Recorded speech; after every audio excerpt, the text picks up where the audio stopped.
Hello, Chameleon Wranglers. Grab your tools and get ready to take some notes because it's time for the DIY Chameleon guys.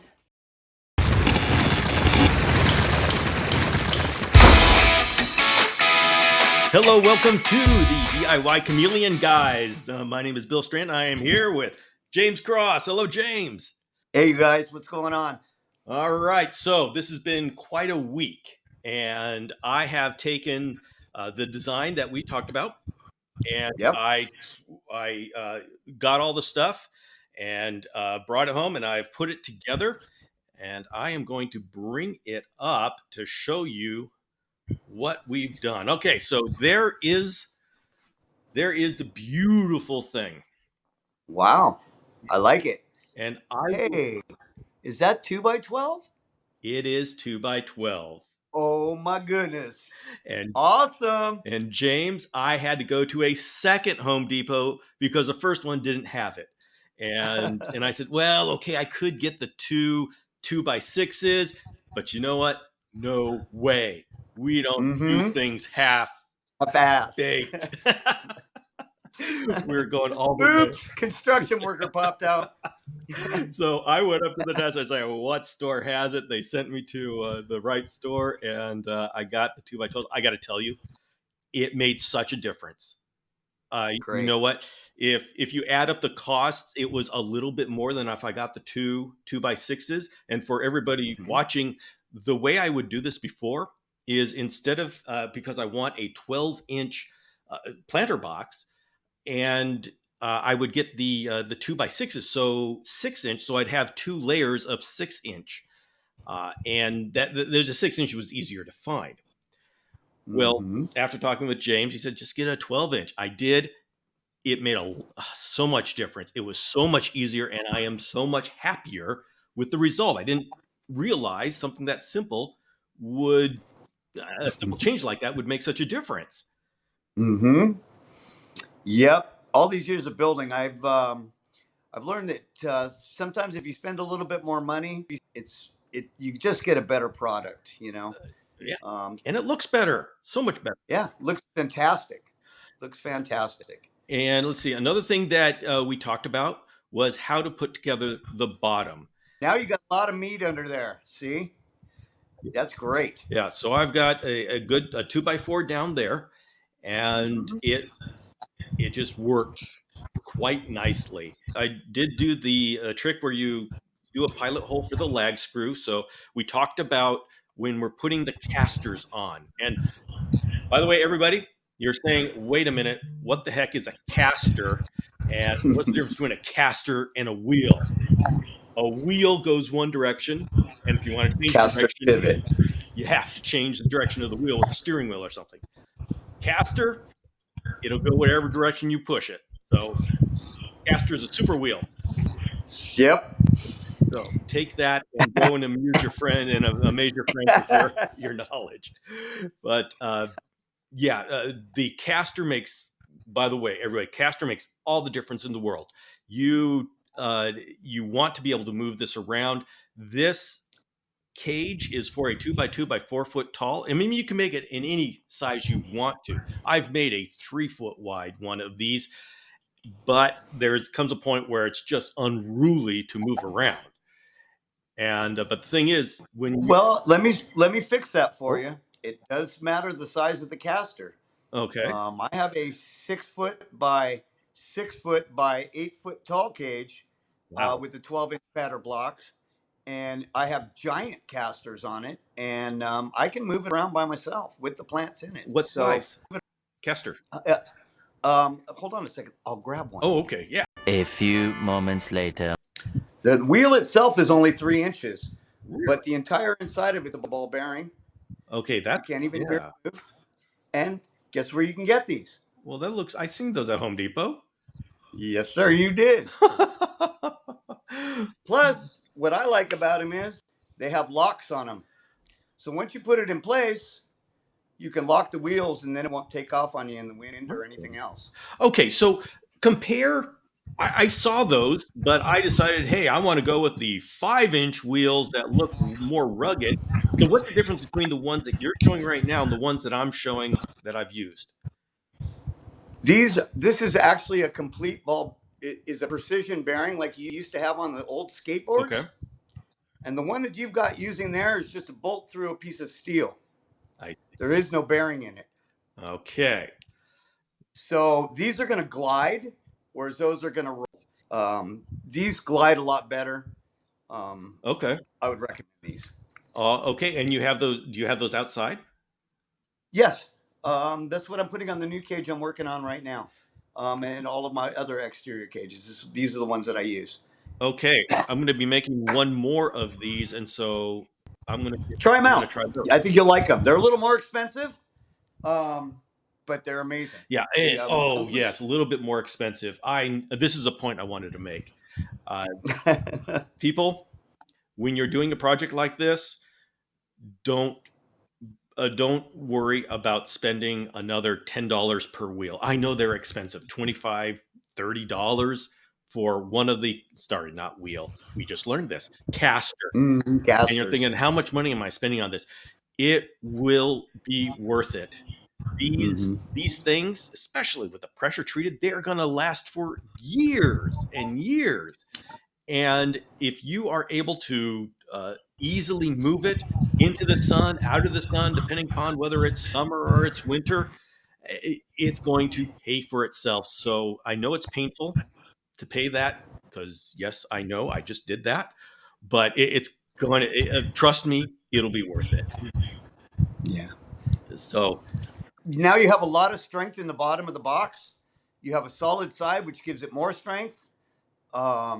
Big difference from the original one. Big difference there. Yeah. Now I also did what you recommended was when I put the casters on. I have lag screws that go in. I drilled a pilot hole and then I put some Gorilla Glue, wood glue in it, and then I It's the trick. drove in the lag. Now, I guess I can't measure how well I did that. So I'm going to have to trust. I mean, it's cool. So I think, and theoretically, Did it go in straight? it went in Did straight. it feel like it got tight?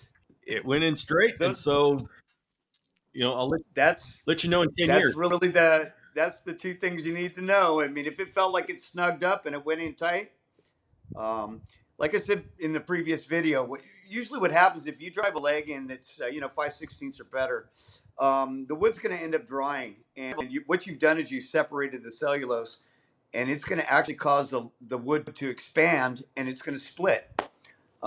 If you pre-drill that hole just a little bit smaller, so I usually use a 5/16 bit with a 5/16 lag with a 1/4 inch bit. Okay. Gives me about a 1/16 to 2/16 and an 1/8 inch of meat to grab onto. But when it expands and contracts later down the road, it will not explode on you. You won't split. Okay. And I guarantee it'll split if you just drive it in. All right. Wonderful. That seemed to work, and I at least enjoyed the feeling of what I was doing. So I'll just say that. A little more confidence in what you're doing. Well, it looked cool. It looked like I knew what I was doing. Right. People walking by, hey, what's that? Yeah, shit. Trade secret. I will say that one thing that I learned is the invaluable tool were the 90-degree corner clamps to put the box together. We've got a box that has 4 sides, doing it on a flat surface, and these corner clamps are not just clamps you put on, and they screw into the wood. They don't screw into the wood. They compress onto the wood, and so they hold the 2 pieces at a 90-degree angle. Yeah. James, when I tried to do that by hand, those things it's are all over the place. Oh my goodness. It's like I got things all over, and the last piece has to cram it all together. And but with the corner clamps, it was like going in like butter. Oh my! And you're not having to fumble around and try to hold a screw and a board and everything all at the same time. I mean, what is if you don't have a corner clamp? I mean, some poor unfortunate souls out there are going to try to do this without corner clamps because it does cost. I mean, those are tools. Tools cost. What's the I'm a carpenter, so I've learned how to manipulate wood pretty well. So I don't really need a corner clamp anymore. okay? I've got a little trick with my hand that I hold one with the other, and the little pinky holds this, and this holds that, and I can hold the screw with the two front fingers at the same time I'm putting the screw gun into it. Uh, but if I have the luxury, I use bar clamps, and if you get these guys,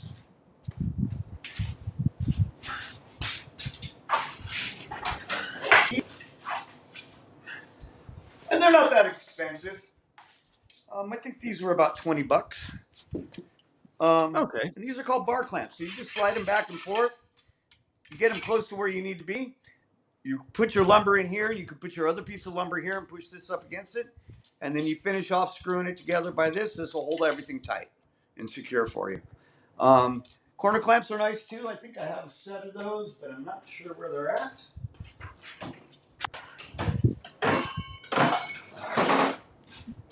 There they are.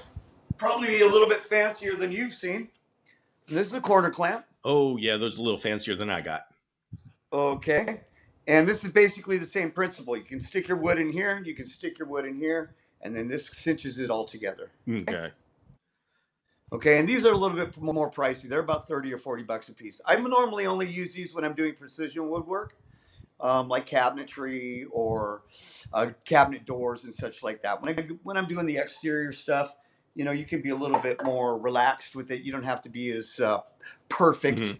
Mhm. And so then I'll use the larger bar clamps, or I'll use the old carpenter manipulation with the three hands thing. Okay.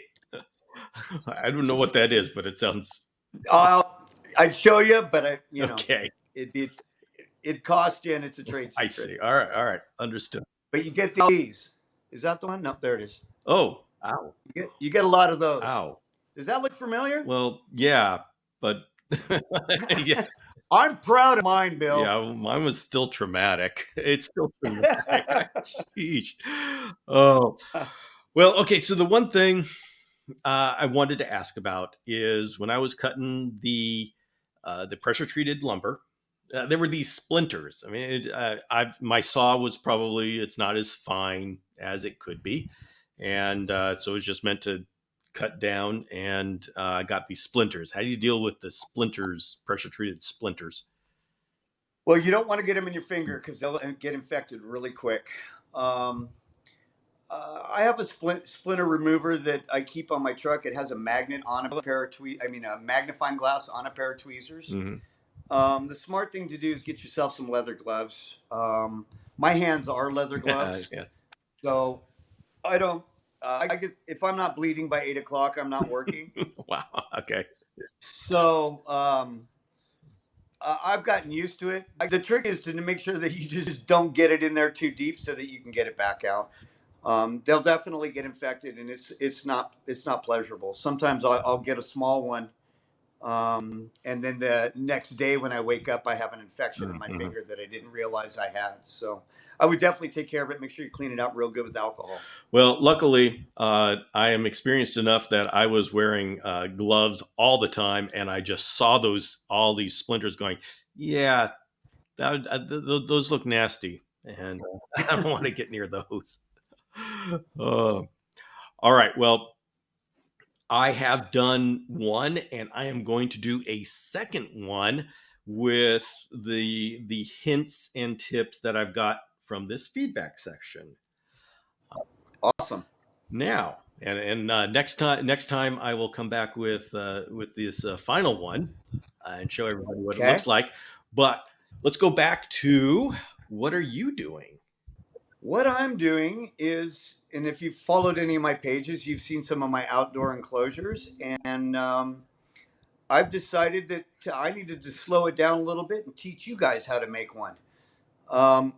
It's going to be very raw because Bill has this incredible film crew, and he's part of the Screen Actors Guild, and he's got a lot of, his photographer is off the charts. And it's just me with a tripod trying to hold a screw and film at the same time. And I'm on a Saturday doing it, so I'm not wearing my work boots and my safety vest and my hard hat and my I'm wearing my sweatpants, my Crocs, and a sweatshirt. And I'm going to show you how on a lazy Saturday you can put one of these things together in about 8 hours. Nice. If you have any skills at all, I think it's very easy to. I didn't do it in 8 hours, but that's because we've had rain and all kinds of other stuff. But and it's an amazing closure. It's basically a giant version of Bill's. You can make it to any size you want. I'm going to just give you the basics on how the system works together. And if you can put together IKEA furniture, you can build one of these. Okay. So, what are you going to be able to show us? I'm going to show you step by step. I'm going to show you cutting a frame. Okay. I'm going to make a box frame. You'll end up making two of those. One goes on top, one goes on bottom. Well, as in, do you have something that you can show us right now? I could. Because I know you got that big fancy camera. It's sitting right over here. It's sitting right here. You invested in that camera rig there. There it is. Okay. There it Okay. is. So, what are the dimensions of that beautiful thing? Okay, this guy is 4 by 32. I'm sorry. 4. And basically, the reason I did it at this size. Let's see how I can do this. The reason I did it at this size is so that it used the lumber without any waste. Okay. Mm-hmm. Okay. So basically, it's 4 foot across. It's a 32 and a half inch stick. It's called depth. It's 2 by 4. 2 by 4. The whole thing's built out of 2 by 4, but I did use 2 by 12 material to make the planter box part of it. The top has a 2 by 6 around it, but the frames that you'll build first are just 2 by 4 frames. You build two 2 by 4 frames, then you grab 2 by 4s and you screw them to the side of it. Okay. Okay. Oh, that gives you your top and bottom. You'll put your frame in between those two.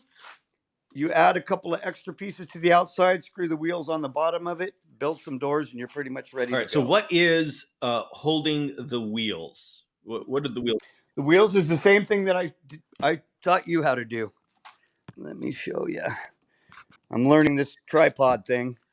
Where's the camera? Oh, wrong way.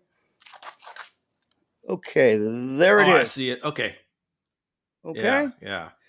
So we basically have bolted it onto the bottom of the 2 by 4s, and I built a little structure for it to sit on. So basically, the 2 by 4s that are holding everything together and one leg that goes across is what gives it all its strength. Okay. Now the top, you have quite the structure there with three 2 by 4s providing strength across. Why do you need that? Okay, so what I have is 3 in the middle, 1 on each end. You have 5 all together, and it's basically a box frame, just like you would see somebody building the house. But at the top, okay, you have the same. It's the same thing. Let me go around the other side. Now, why did you give it that much strength? Basically, I did it for 2 reasons. One, it just fits the structure. You basically, if this is a frame, is this working? It's following you. That's better. Technology is making its own. Did it follow me? That's okay. Yes, it's following you. I can't win. Where's my camera crew? Yeah, your camera crew is AI.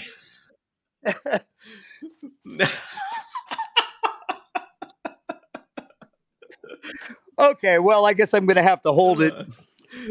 Basically, it's 2 frames. You're going to put 2 frames together, and it's just held together by 2 by 4s down the side. Right. It just makes it simple to build. It's not necessarily about the strength for the top and the bottom. The bottom is the strength. The top is just to make it uniformed. Okay, so basically, it's just 2 frames. 2 frames, 2 legs put on top of it. And then what I'm adding the 2 by 6 and 2 by 12 for is basically just to make it look beefier than it really is. Okay. The 2x12 on the bottom is going to become my box. All right. This will be my planter box. And I can show you one that's complete. Would you like to see it? oh, yeah, well, heck yeah. Although I'll have the All question, right, what are you going to use for the floor that the soil is going to sit on? Okay, I'm going to do the same thing, kind of like what you did. Okay. You see, I've already got right now. I've got the frame, and I've used a 1/4-inch hardware cloth, which is called, it's a screen. It's a galvanized screen. And then what I do is I just use the expanded plastic that you buy at Home Depot. You mean like great stuff? This guy right here. Oh, okay. And it's the honeycomb. Yeah, okay. So you can see the honeycomb in it. Wait. And it's just a sheet of, and I lay that on top of it and poke a couple of holes in it, and I'm done. Okay. And let's go look at a cage. Let's do that.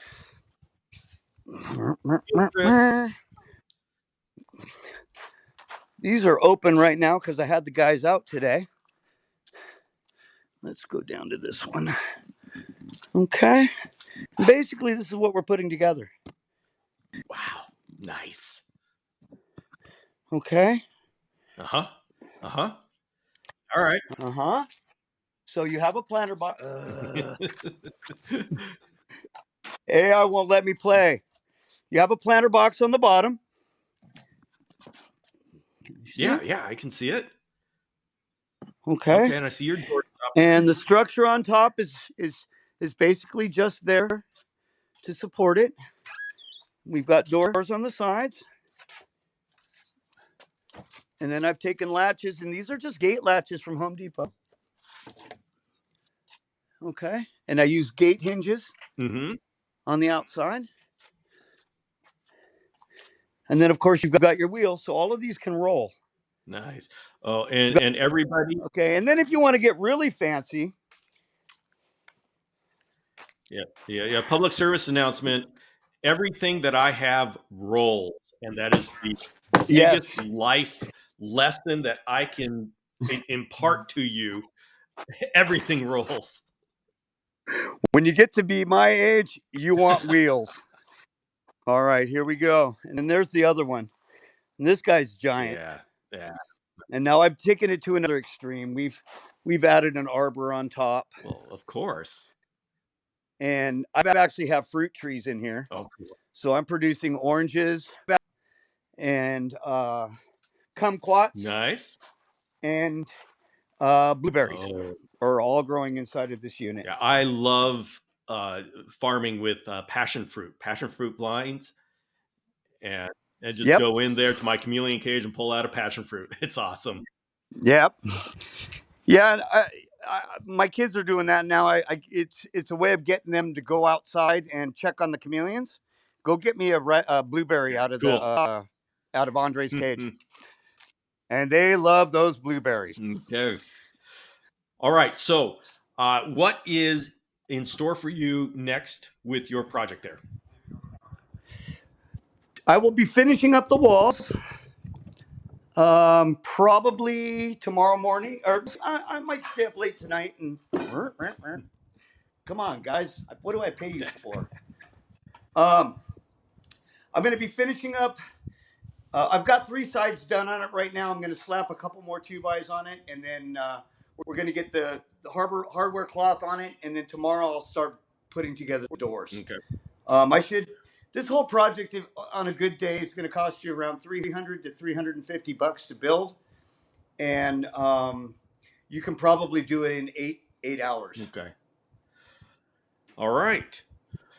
Well, and it will last you a lifetime. And this is big enough for my Parsons. So your Panthers and Veileds, and you can downsize it. I have a problem. I kind of overbuild everything I do. But I also don't like to fix things. Once it's built, I want it to be done. Yes. So you know as well as I do, build it. A lot of people will try to cut a lot of corners in the beginning, and all they end up doing is spending the money anyway, but now they're spent twice as much. And if you don't have the money to do it right away, one of the tricks I like to do is sometimes I can't afford to build something. So as I'm going through my weeks, instead of trying to purchase it all at once, I will bring home uh, sections of material, and I'll just start hoarding material until I have enough material to build a project. Okay. Being in construction, I'm lucky enough that sometimes when I'm doing interior stuff, a lot of stuff is left over on the job site, and it immediately comes home and goes into my wood pile. So it's convenient. A lot of these screws and bolts and nuts and that stuff, it's amazing how much extra gets left on the job site, but it gives you the opportunity to help the community, and build some stuff for other people too. All right, James, I Yeah. want to talk about next episode, because the one thing about building cages that is always the biggest pain in the backside is making a door. And I Okay. know everybody, oh, well, it's simple. You just put 4 pieces of wood together. No, yes. And it works great for the first day. But that Mhm. wood goes all over the place. And by time a month, 6 months, it's a mess. So, next episode, could we talk about strategies for making a door? We both certainly can. Excellent. Exterior doors, they're kind of a pain in the butt. We will have you will have some issues with those, but we're more than happy to talk about it. All right. Next episode is going to be all about making doors. All right, then we'll close off this episode.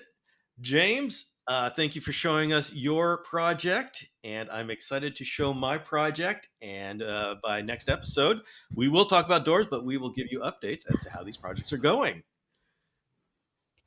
Awesome. Thanks, All everybody. right, Have a great we'll day. see ya.